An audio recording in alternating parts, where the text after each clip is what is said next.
So, hello to all of you. My name is Shamila Green. I am going to be here interviewing Ms. Shay, but I'm going to let her introduce herself.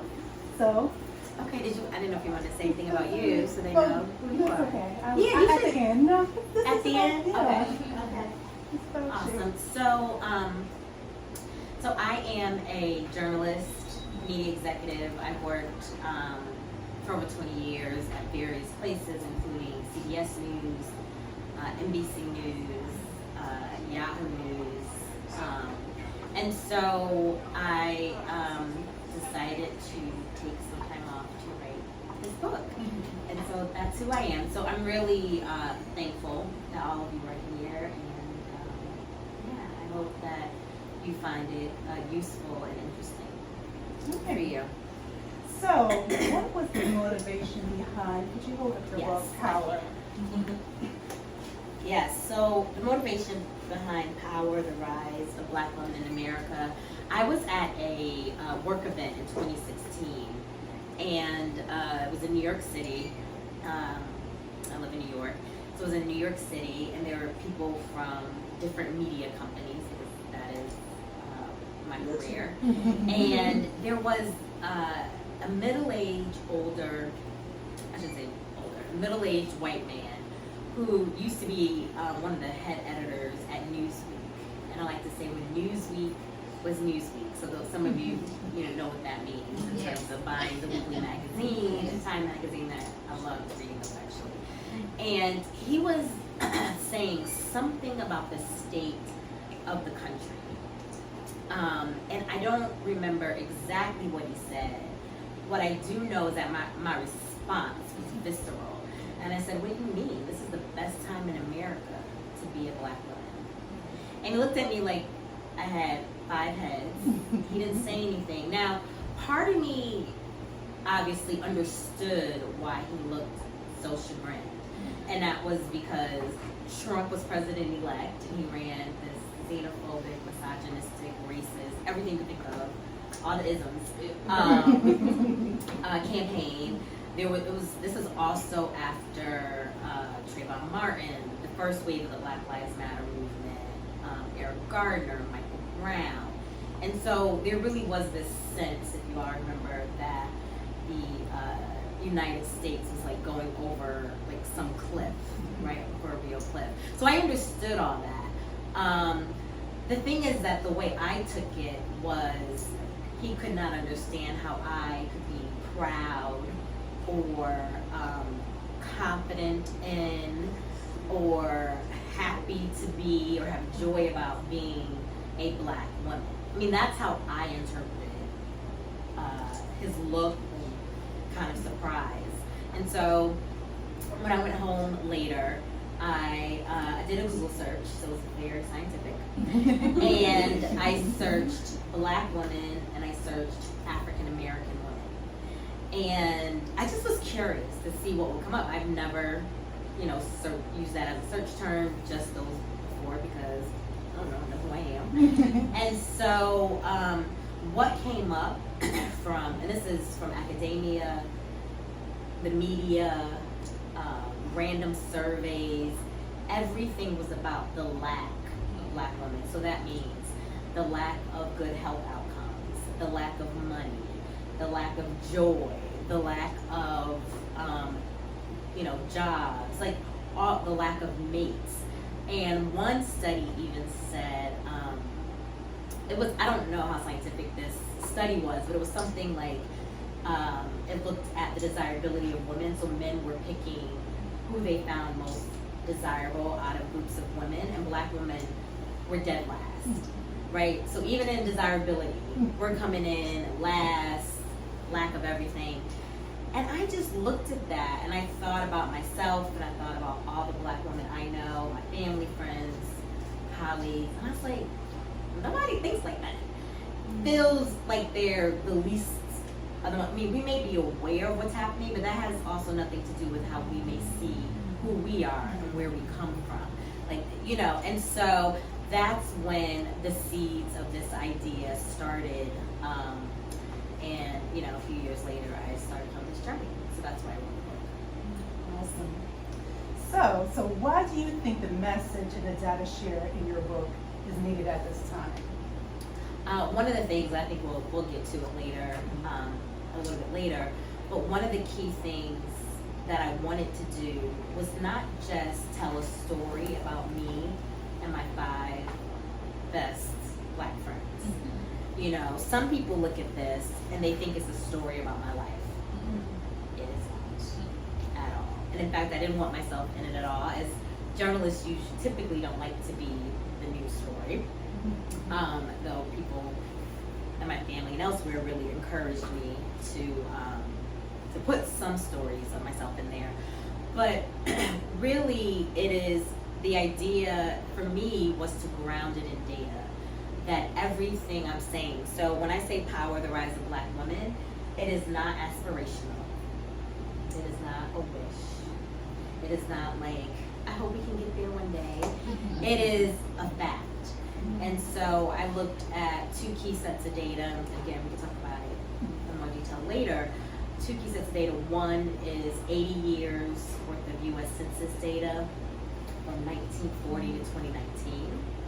And I worked with the University of Minnesota on that data because they specialize in, they have like every census back to the 1700s actually. And then I also did a national survey of Black women with the Marist poll, and they do regular polling and very reputable. And from those 2 data sets is where, and then theories and anecdotes is where I'm getting the proof and the data to say, you know, that Black women have power. They don't need to be empowered or given power. We have it. We just have to use it. That Black women have power, and that Black women, if you look at, you know, when we first came to this country, we continue to rise. So we're going to get into dopeness. So I know a few people, ladies in this room, and actually that's what I want. We're going to do really quick. Could everybody just tell us what you do? Just go around real quick. Well, I'm Brandy Bird. I'm retired military. My background is finance and accounting, and I'm transitioning into business. Awesome. My name is Linda Nash. I am a city council member in Merced Heights, and I'm the chair of the Dale County Democratic Party. I'm retired from the military.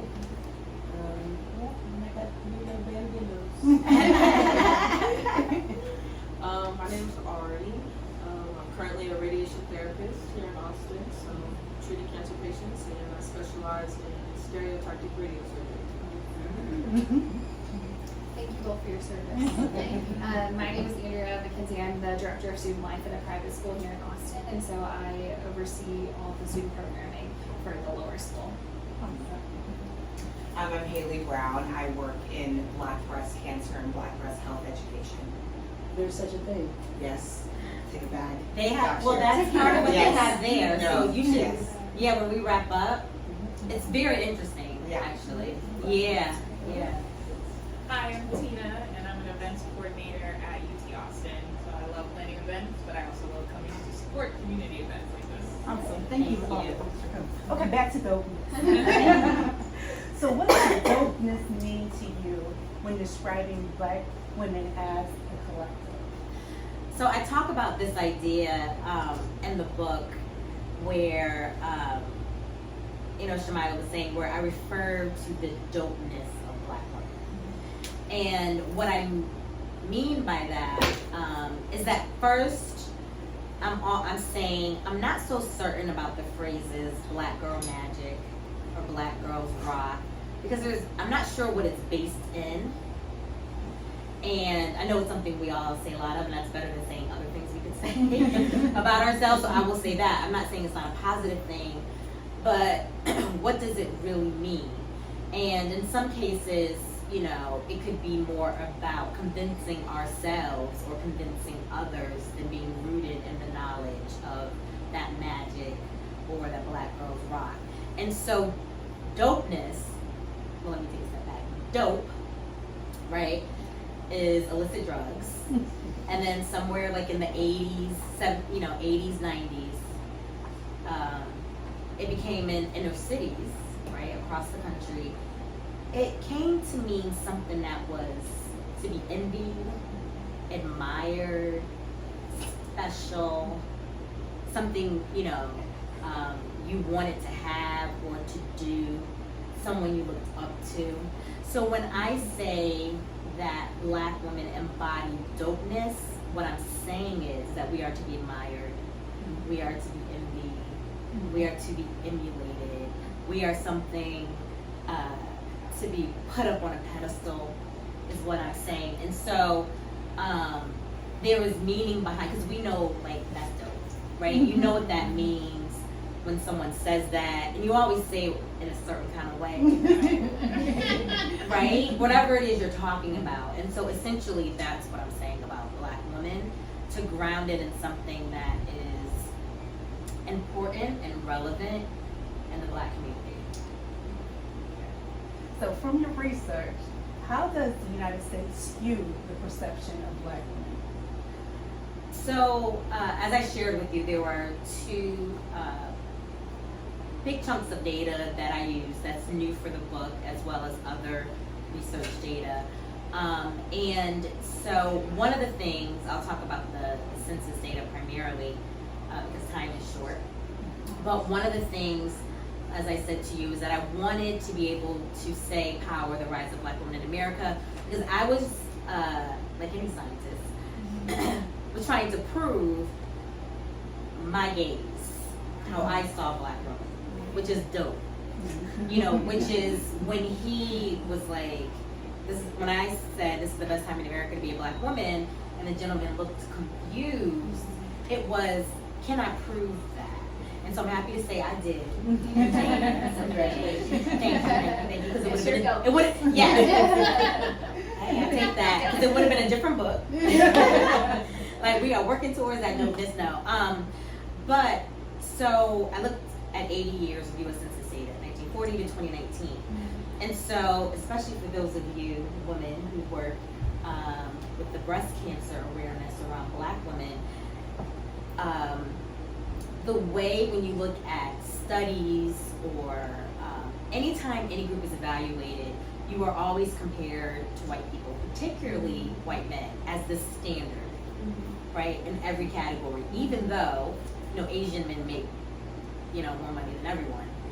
It's still the standard, right, white supremacy. And so what I wanted to make sure to do, because a white man is not reflective of my life, how I live, what I do, instead of comparing us to white men or white women or any other group, I wanted to compare Black women against Black women over time. So when you're looking at the data, it's where Black women were in 1940 and where we are in 2019. And also understanding that I'm talking about every single person who identified as a Black woman on the U.S. Census. So I looked at 3 core areas. I looked at income, wages adjusted for inflation over that period. I looked at occupational status, domestic work versus a professional managerial role, for instance. And I also looked at education, the number of years of college completed. Now, to be clear, I'm not saying that is, or those things are the only markers of success. That is not what I'm saying is success.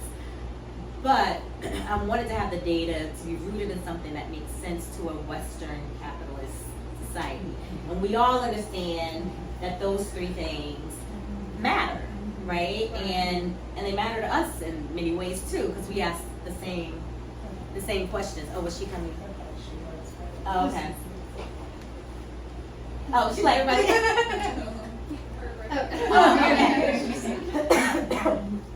And so I looked at those 3 things. I studied white men, white women, Black men, and Black women. Those 4, because when you go back to 1940s, you were either colored, you were white. Like, there just was, and I wanted to go as far back as I could go where the data was good, and you could, it's really hard to pair up the data and how they ask questions and all that. And so what I found when you look at, so let's take income and wages, how it changed. Now for all 4 groups, income rose. Okay, so everybody's percentage-wise in terms of income growth, making more money. White men, ages 25 to 64, from 1940 to 2019, their income rose 300%. Right? So like you're looking at the graph like this, right? You have a graph, and I have graphs and charts in the book, so it's like that, right? But then black women, ages 25 to 64, over the same 80-year period, 1940 to 2019, adjusted for inflation, their income rose 1,900%. Yeah. And all of the measures that I mentioned before are like that. Now you may say, but black women were making less, right? Because we actually make less than white men, white women, black men, right? Black women actually make less. It's only because they make less, that's why it's like that. But not when you consider that I looked at everyone over the same 80-year time period. That means that the same economic depressions, the same economic recessions, the same labor market fluctuations and changes all impacted all of those groups. And black women is just like this. I mean, it is a faster rate of increase. And so that is a very different picture than when you say, well, how much money does black women make to white men? That number today is like 63 cents to $1. Or you think of women in general, it's like 84, 83 cents to $1. And so that's the story we're normally told. But there is a different way to look at this thing. And so for me, it was important to say that that feeling we feel about our dopeness is because it actually is grounded in something. And so how do you take a group of people with hands tied behind their back, their legs cut off, blindfolded, essentially metaphorically and actually literally, right? Literally and metaphorically. And you're able to do that at that higher rate. And black women, far higher than white women and also black men in terms of that. So that's what I mean by the data in terms of it proving the rise of black women. And that's not a small thing. It is not a small thing. So. Okay, so how important to you is myth busting and reframing the identity of black women? So one of the things, I think you should mind because that's a key point. One of the things about the data is shifting how black women perceive our accomplishments. So there is not, and this is in my data and other data, it is not about black women having a bad self-esteem. In fact, data has found that black women have higher rates of self-esteem than other groups.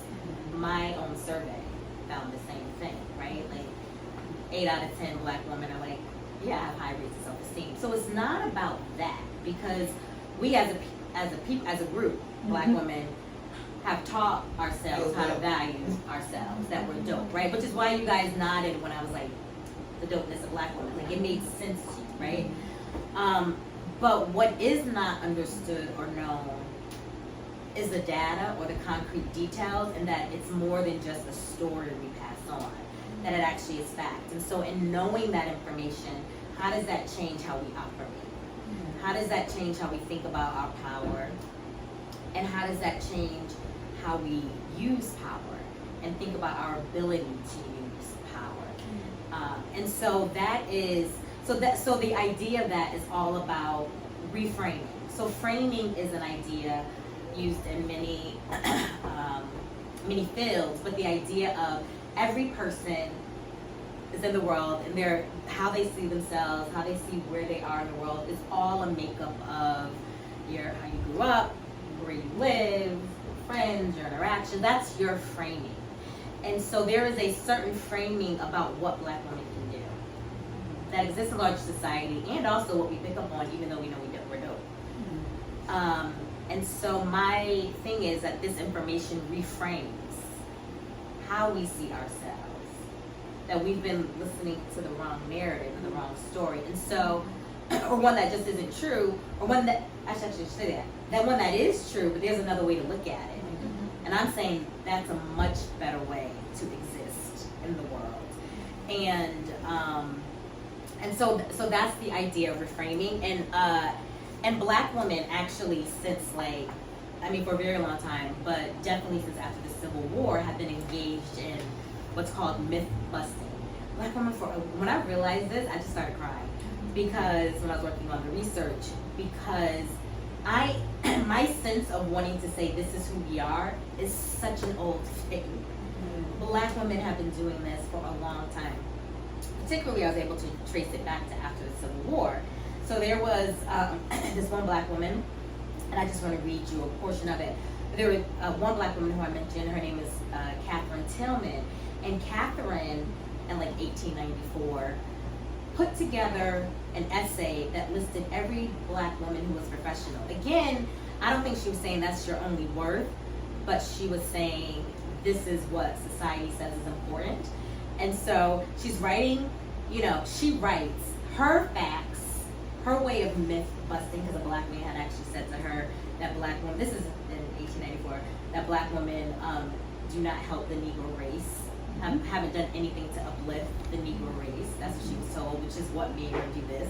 So she was like, there's a woman in Cincinnati, Ohio, who just got her dentistry degree. She literally did names where they lived, right? And because of technology, different things, and the purview of time, I can look at it differently. But for her, those were the facts. And then I just wanted to read, there was a woman by the name of Susie King Taylor. In 1902, she wrote a book. She worked with the Union troops and helped them, so she was a part of her own liberation, just not a bystander. And this is what she wrote in her book. And this is the only account that we have, that we know of at this time, of a Black woman's role in the Union. And she said, there are many people who do not know what some of the colored women did during the war. There were hundreds of them who assisted the Union soldiers by hiding them and helping them to escape. Many were punished for taking food to the prison stockades for the prisoners. Others assisted in various ways the Union Army. These things should be kept in history before the people. I mean, that was in 1902, right? That same idea of trying to chip away at that thing, that we're not all the myths, which you know what those things are. I could do another example, but I think just given time, we should go to the next. You kind of answered this as a follow-up question. Is myth busting and reframing essential to having full agency and well-empowered in society? It is essential so you need the information to be able to reframe, to look at it a different way. And typically reframing is about a more positive, optimistic viewpoint. I would not, we're very quick to think it's naive to be positive or optimistic. I mean, that's just our society. You're really, educated and smart when you're critical and negative about things and you bring in all the whatever. This is not about not living in the reality of what we have, and as Bell Hooks would say, white supremacy, patriarchy, imperialism, the things that she says, and capitalism, that are the things you need to understand a Black woman, right? This is what Bell Hooks says. So all those things are true, but how do we continue to fight those things if we don't believe we can win? And that was another reason why it was important for me to write the book, because I was seeing just the trauma that's been passed on since the North Atlantic slave trade, transatlantic slave trade, is this feeling of trauma that's going from generation to generation. So when people are like, I'm tired of fighting this battle, I'm tired, they're not just talking about their tiredness or fighting for their families. They're referring to something that's much older. And there has been studies done on Holocaust survivors. And they have found there is something called, generational trauma. And so yes, it is very important to have the right set of facts to reframe how you're looking at yourself. And there actually is, I'll just say really quickly, I feature this woman by the name of Alicia Gordon, and she, from Georgia, she's a single mother on welfare, all the thoughts she had about herself. Then she went to New York, got her master's degree, and completely changed the life for herself, and for her daughter, right? She's single. So this is an example of reframing in real time. Now, she wasn't thinking about reframing. I didn't know her at the time when she said this, but this is what it looks like. So Alicia is saying, I remember saying to somebody, you know, I am a welfare single mom. And I caught myself and said, bitch, no you're not. No, you're not. But I had to do this reimagining of the narrative to say, I utilized public assistance to shape and recreate and reimagine what my life could be. That's a very different perspective than saying, woe is me, I'm going to get this government check. What does it mean? This is her talking still. What does it mean to say that as a Black single mother, I am the most innovative motherfucker? And so she went from she went to Spelman and got pregnant, and like she was supposed to be doing better than what she went through a very, abusive boyfriend, a very dark period. And then he left and she's on welfare, and she finally gets the gumption to, move her life forward. And that is when she realized, instead of saying, I'm a welfare, no, I'm actually somebody that remixed the whole thing, used whatever I had and made it work. And so how she moves about in the world, and she's so dope too. Like if you met her, the way I said it is because that's how she is. And she actually started a nonprofit that works with Black single mothers. She's in Harlem right now. I mean, it's just the power of that. It's a very different way of existing. She had such shame before. And so actually using her power to get herself out of that, it wasn't until her daughter was 11 that they weren't utilizing welfare, right? And so she didn't give up. So she, I'm the, baddest, most creative motherfucker I know. And that's exactly how she said it, and that's how she lives. And she's now teaching other Black women the same thing. So could you explain the metaphor of your book, of the tortoise and the hare?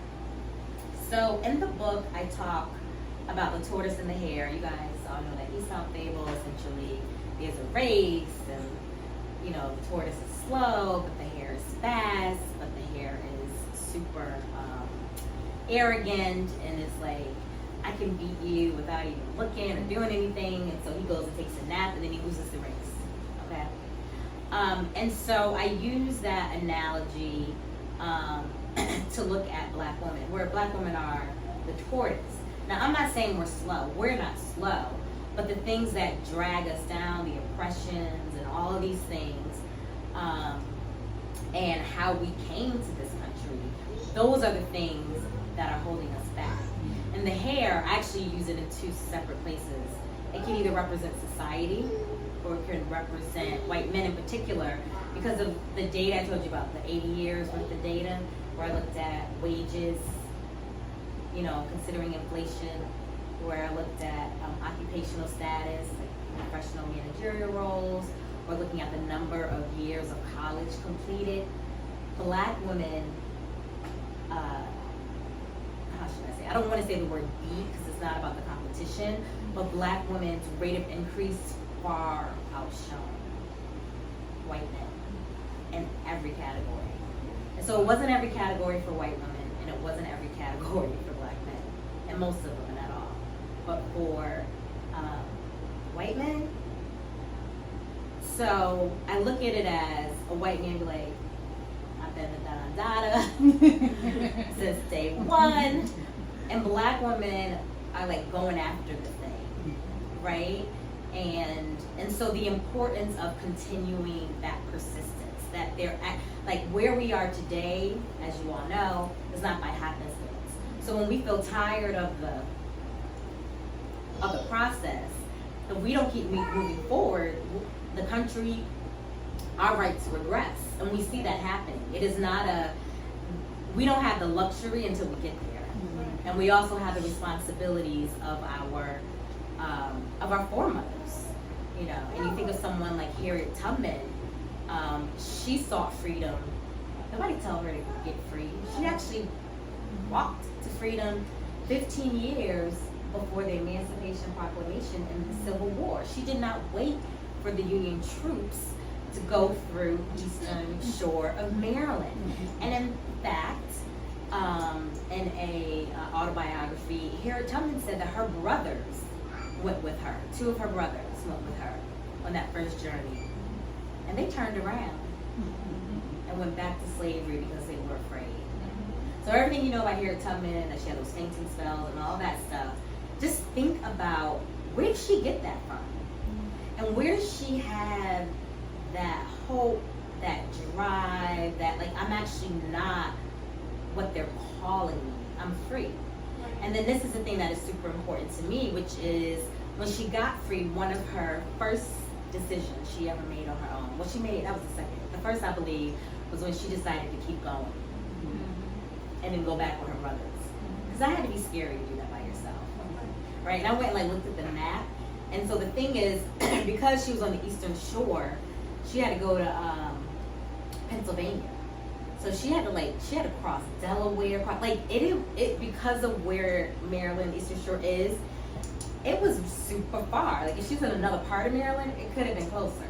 It was really far what she did, and traveling at night. And when you put that, you know, you can't really understand that in a 21st century mindset, what it took to do that thing that nobody told her she should do.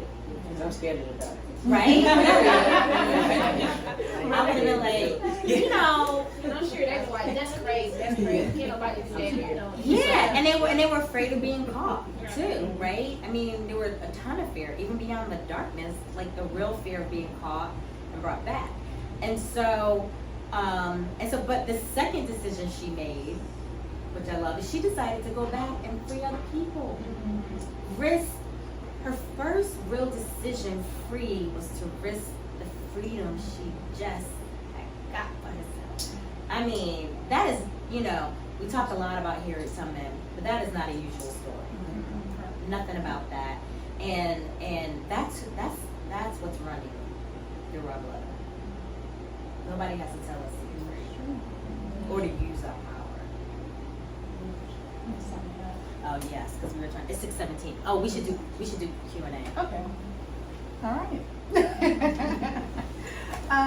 Anybody have any in general questions? And if you don't, then you can Yeah. ask one more, and then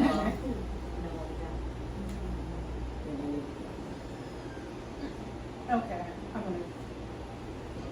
I'm gonna because some of these other questions I feel like it's gonna jog something in here. So in your book you spoke about the secret sauce. What does that comprise of? So the secret sauce. So not only do I talk about the fact that Black women, you know, that this book is not aspirational. I prove it. It's power, the rise of Black women in America, but also how we did that. You know, that it wasn't happenstance, and that it really was a. We may not describe it this way, but it actually was a systematic, intergenerational approach to survival. And not just to survive, but to thrive. And so the secret sauce, and I actually believe that there are more components, but these are the 4 that I identified. One is our foremothers, right, what they've taught us. I use my grandmother as an example where, you know, she'll say, your blood is running through my veins, and you are strong Black woman. She doesn't say that to my sister, or my sister's having a hard time about something, right? And you know, this is a woman who's 93. She'll be 94 in May, and she chose to stay in the South her entire life. And they call her like she's a mayor of Athens, right? Of Athens, Georgia. Yeah. She has never wanted to leave, and she's dark skinned. So she's lived that thing and stayed there. and still has that sense, right? So the strength you get from our foremothers and stories that we hear. And it could be an aunt, a teacher, and, you know, it doesn't have to be necessarily your own family. And then the sisterhood, that there is such a thing as the Black sisterhood, and the ways in which that strengthens and creates a safety net for Black women. So there was a study done of a national study that was done of Black Americans from the 1970s to the 1990s, and they looked at self-esteem, and what they found was, right, in this 20-year study, which looked at the same people over the course of 20 years, Black Americans, they found that Black women had the highest rates of self-esteem than any other gendered group, right, in terms of women. And the reason, and the researchers were surprised because they figured that Black women would feel lesser than, in the same way the man from that party I told you about was surprised that I said what I said. And so, I know this should be the last one, right? Okay. And so, so the gendered, where did I leave? I lost my train of thought. What happened? High self-esteem. Yes, thank you. Yes. Oh, everybody's listening. So, that's good. That's good. So had high rates of self-esteem, but what later researchers found is that sisterhood.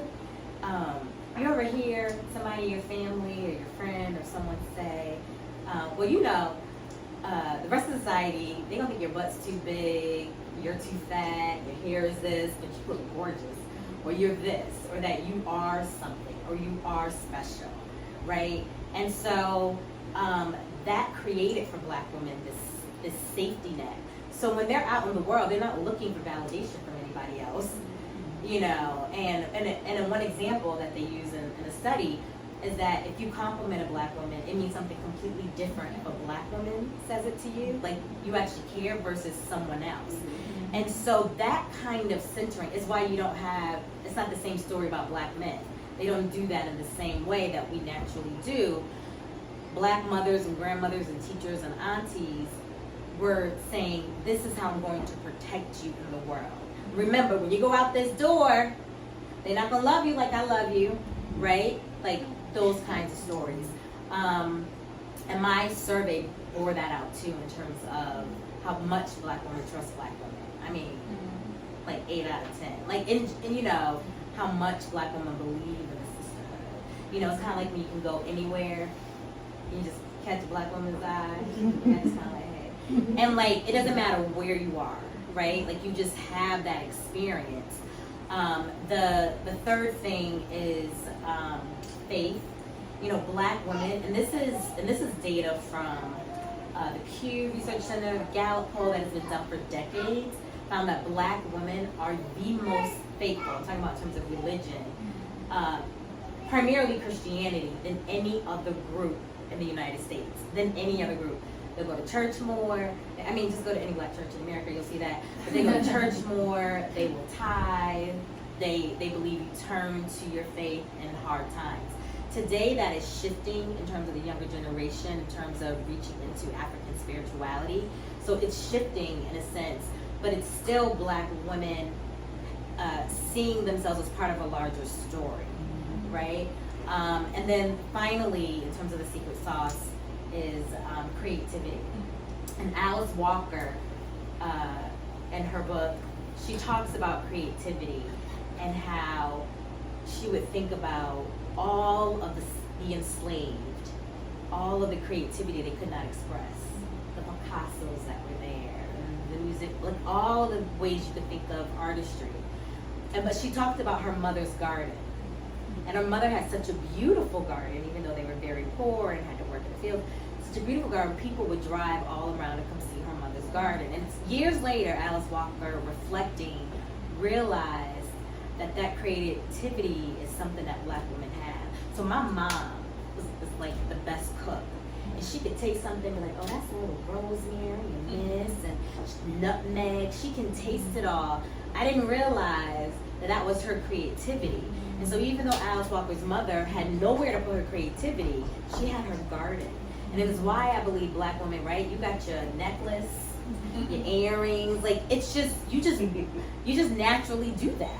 right? And it's part of that expression. And I also believe, now I have no way of knowing this, but I believe all of that creativity that our foremothers couldn't utilize, that it came on us.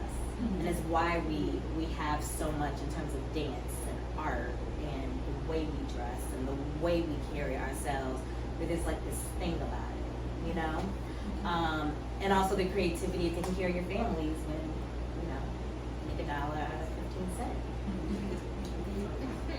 Yeah. Okay, so we're wrapping this up. Thank you so much, you're everybody, welcome. for coming out. What will you be doing your book signing at? I'm gonna do the book signing here. There's books you can purchase, Okay. and then I will sign it. Okay. Yes. All right. So we go to the front to get Yeah, the book and then we come back. Yep, All and I will right. sign it. I have my marker. Thank you. Thank you. Thank you. Yes. I know.